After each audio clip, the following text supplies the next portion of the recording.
Guys, তোমরা সবাই কেমন আছো? আশা করি ভালো আছো। আমিও অনেক ভালো আছি। তো আবার একটা নতুন ভিডিও নিয়ে চলে এলাম। তো আজকের আমাদের নিরামিষ রান্না, পনির রান্না। আমি খুব তাড়াতাড়িভাবে রান্নাটা সেরে নেবো, ঠিক আছে, এক জায়গায় যাওয়ার জন্য। তো আমি প্রথমে আলুটা ভেজে নিয়েছি। এরপর আমি তেল দিয়ে হচ্ছে গিয়ে মানে আজকে কোনো বাটা মশলা বা গুঁড়ো মশলা, আমি আজকে কোনো মশলা ইউজ করবো না, জাস্ট শুধু পাঁচফোড়ন, তেল, টমেটো, কাঁচা লঙ্কা, ঠিক আছে। তো এদিকে আমার ভাত হয়ে গেছে, টমেটো ভাতে দিয়েছিলাম, তো ফ্যানটা ঝাড়িয়ে নিচ্ছি। আর আজকে পুরো সিম্পল রান্না হবে আর খেতেও খুব মজার মতো, ঠিক আছে। তো এই দেখো আমি পনিরও ভেজে নিয়েছি, পনিরের রান্না, পনির, মটরশুঁটি, আলু দিয়ে আর কি একটা তরকারি মতো, নিরামিষ, যেহেতু আজকে নিরামিষ লাস্ট, ঠিক আছে। কালকেরও নিরামিষ, কিন্তু হলুদ খেতে আছে।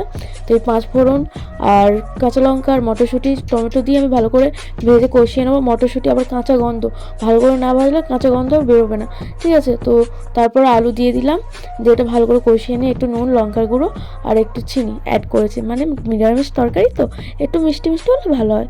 তো এইদিকে আমার বরমশাই রসগোল্লা এনেছিল, তো রসগোল্লাটা আমি এর মধ্যে খাবো। দেখতেই পাচ্ছ যে খুলছে না কিছুতেই।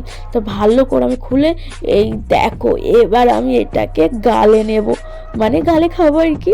তো গালে খেয়ে উফ, সেই লেভেলের মজা। তো এটা খাওয়ার পর আরেকটা নিয়ে নিলাম, কারণ সত্যি রসগোল্লাটা খুব মজার খেতে ছিল। তো খাওয়ার পর এবারে আমি রান্নার দিকে যাব। তো আমার দেখতেই পাচ্ছ তরকারি কমপ্লিট। ভালো লাগলে লাইক, কমেন্ট, শেয়ার করো। টাটা। আর হ্যাঁ, ফলো করতে ভুলবে না।